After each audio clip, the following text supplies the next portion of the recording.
Hi guys, so today we are going to solve some questions of three-dimensional figures. Let's start with the first one. Find the total surface area and volume of a hexagonal right pyramid with each side equal to 10 root 3 centimeters and height as 20 centimeters.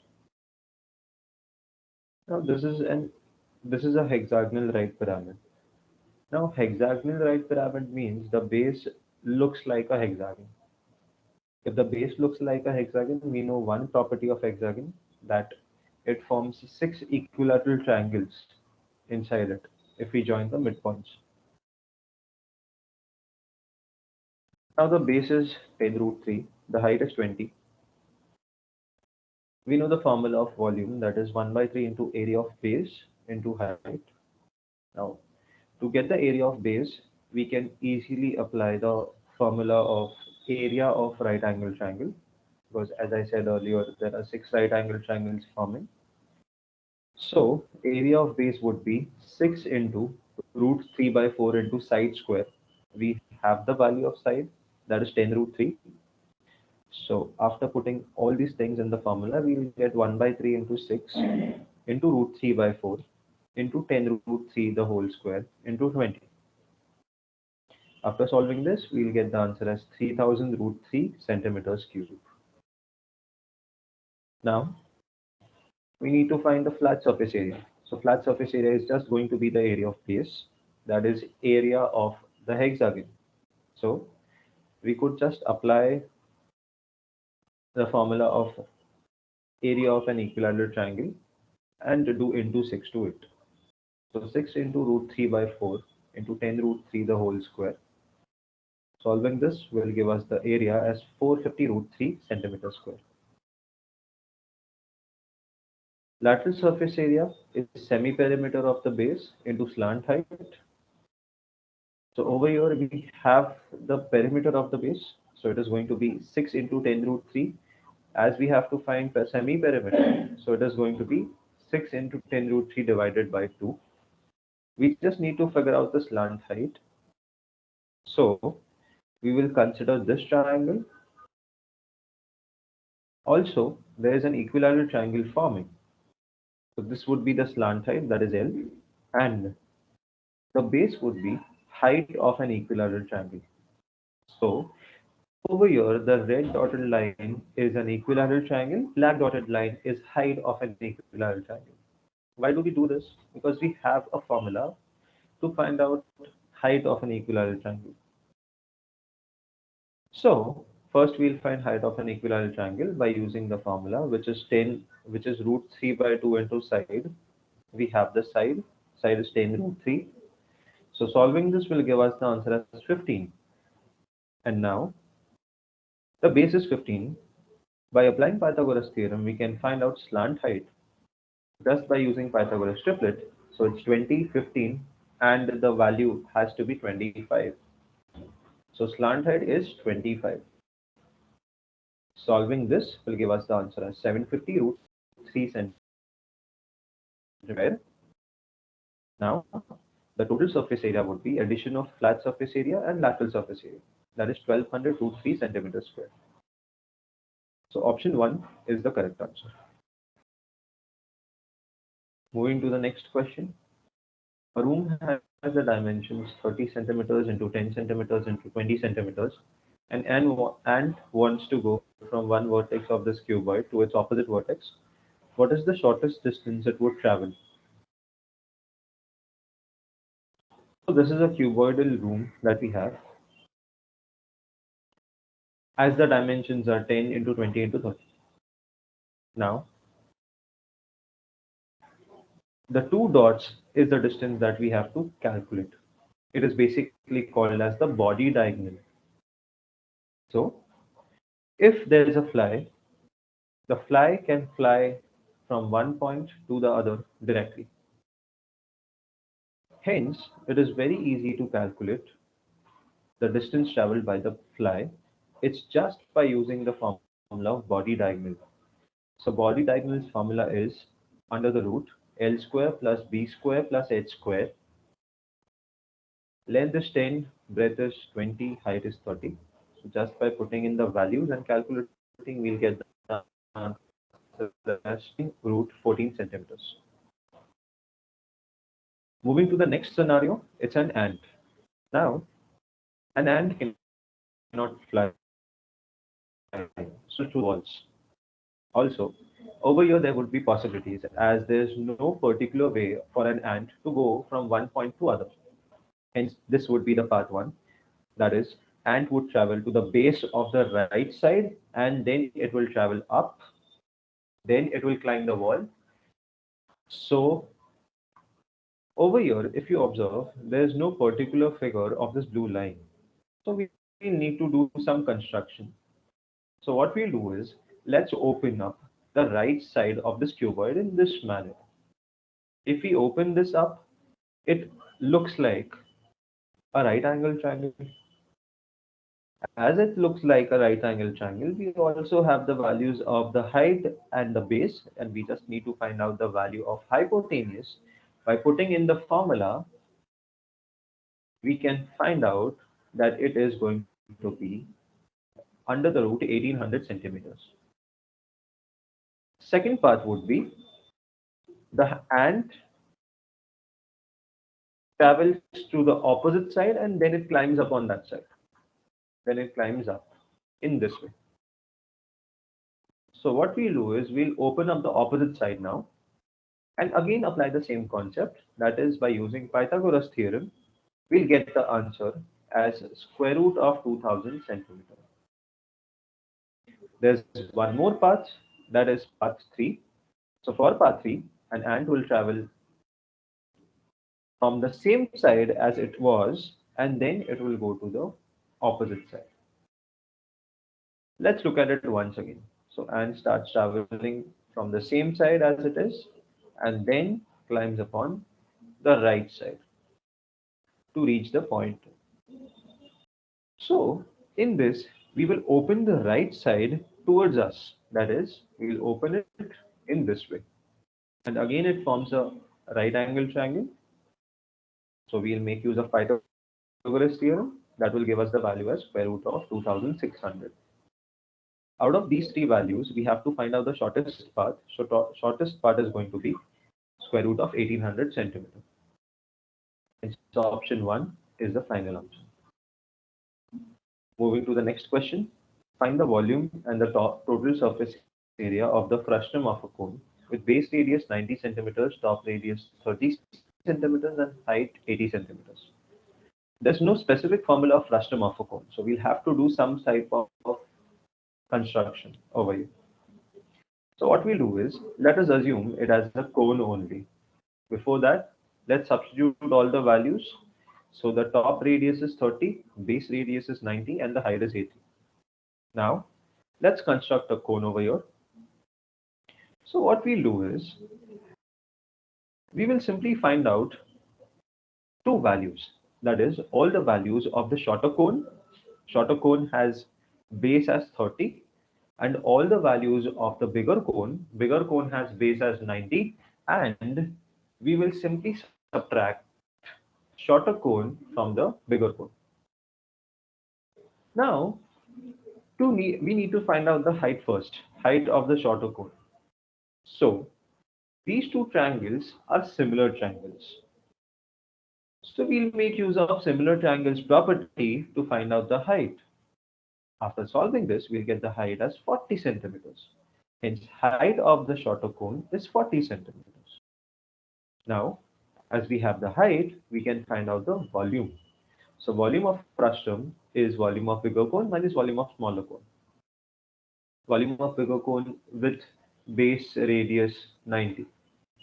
So 1 by 3 into pi into r square into h. H is 120 as it's the height. Minus volume of smaller cone, that is 1 by 3 into pi into 30 square into 40. So solving this will give us the answer as 3,12,005 centimeter cube. Now let's find the flat surface area. Flat surface area is going to be area of bigger base plus area of smaller base.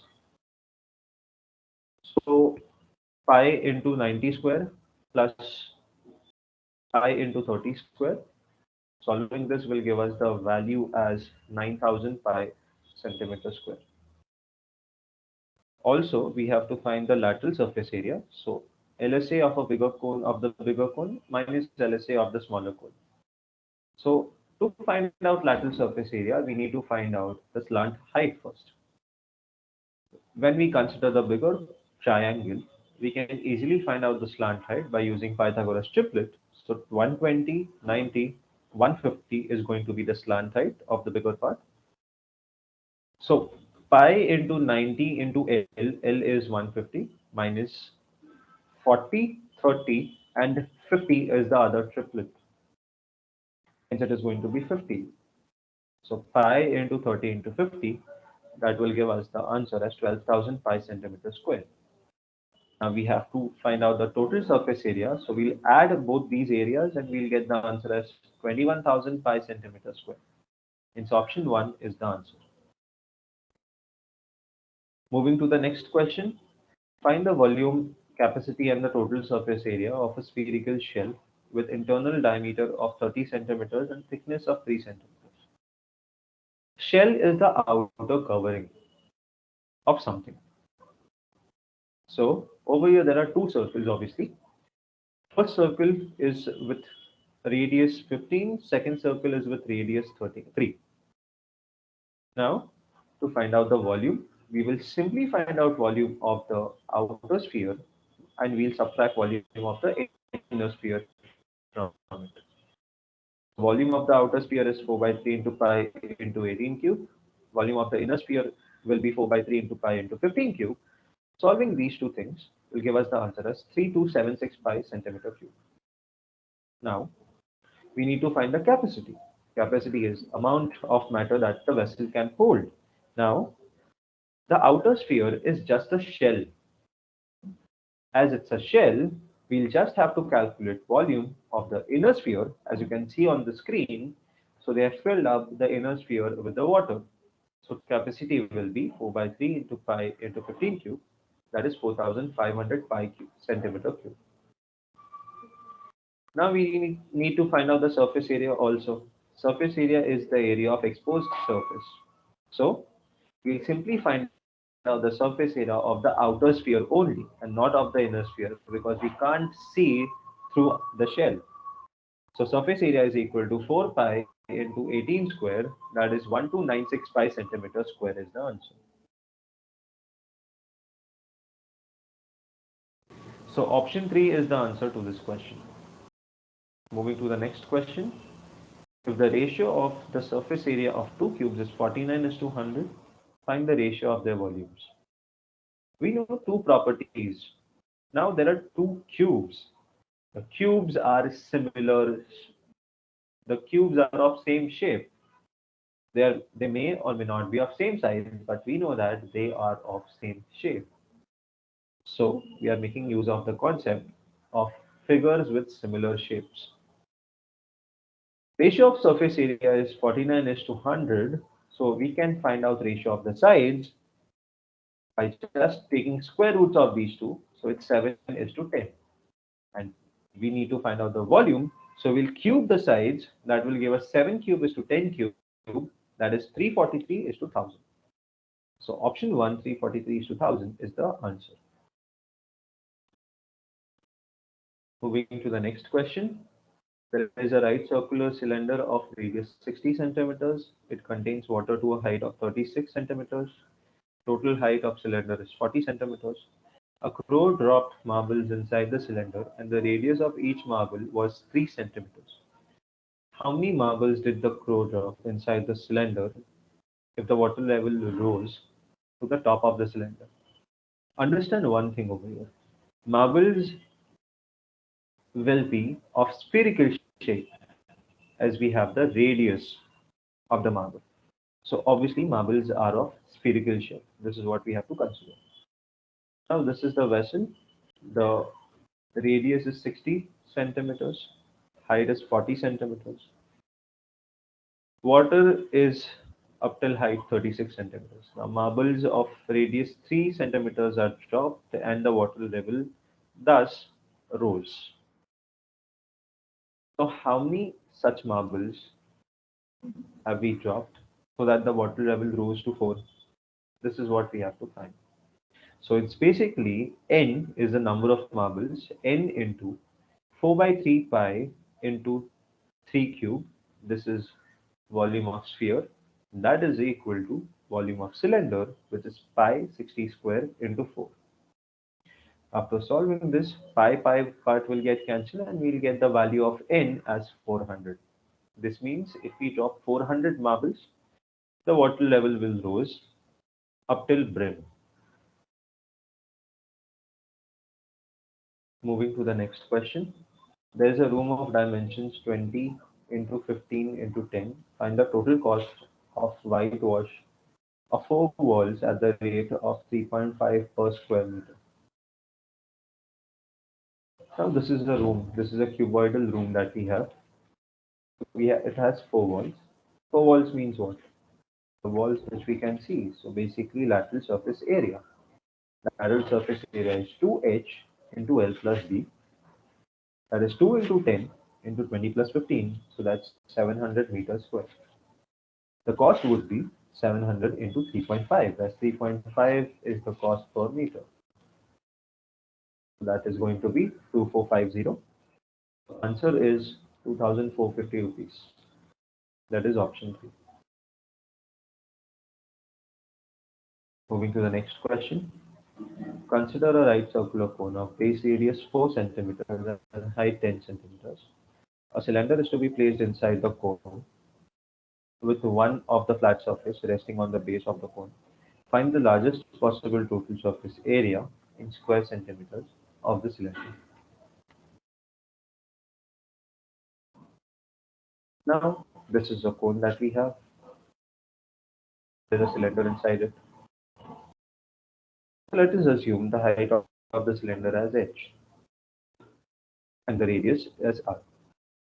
Height of the cone, we know that it's 10 centimeters, and the radius of the cone, we know that it's 4 centimeters. The total surface area will be equal to 2 pi r into h. Now, let us assume it as f of r, and we know that the value of f of r has to be maximum. So, now, if we look at this figure in a straight way, if we keep it exactly in front of our eye, obviously we'll never get to know that it's a cylinder inside a cone. We will just get to know that it's a rectangle inside a triangle. Now, there are two triangles over here. First one is triangle ABC, second one is triangle ADE, and both these triangles are similar triangles. As they are similar triangles, we'll apply the property of similar triangles, that is AB upon AD is equal to BC upon BE. Now, we just need to put in the values. So, AB upon AD will be 10 upon 10 minus h, and BC upon DE will be 4 upon r. Solving this will give us the value of h as 20 minus 5r upon 2. Now, we can just substitute the value of h in the equation that we have got, in the formula that we have got, and we'll get f of r as 2 pi r into r plus 20 minus 5r by 2.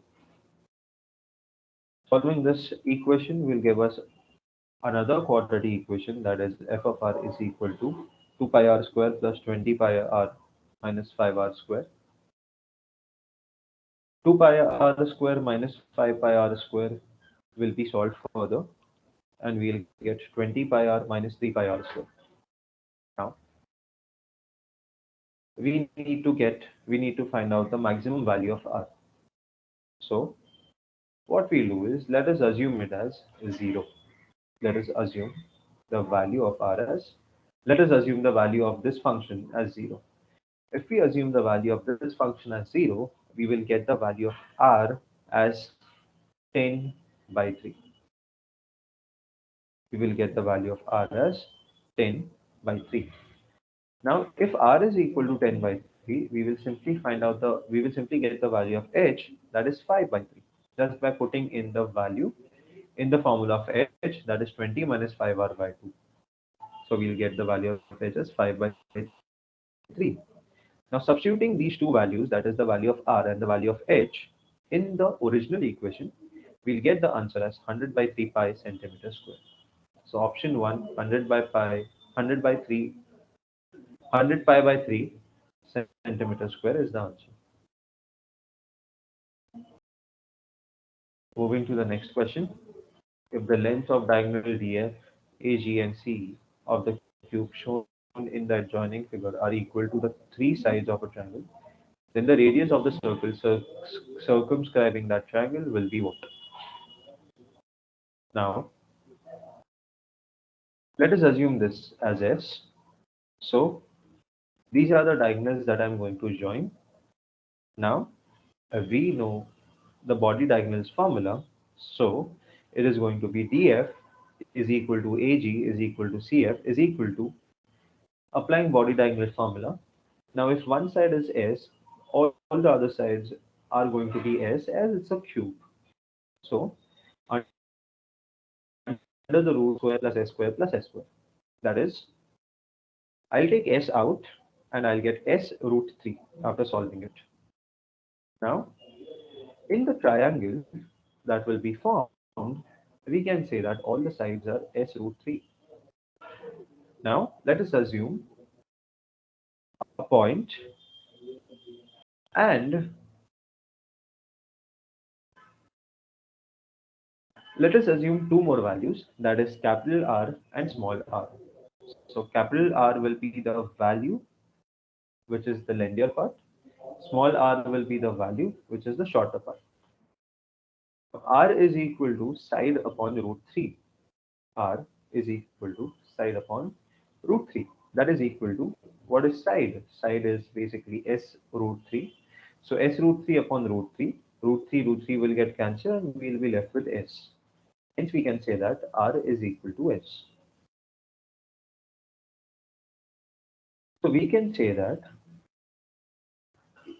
it is equal to the side of the cube, as we have got R and S as equal. Hence option 1 will be the answer to the ninth question.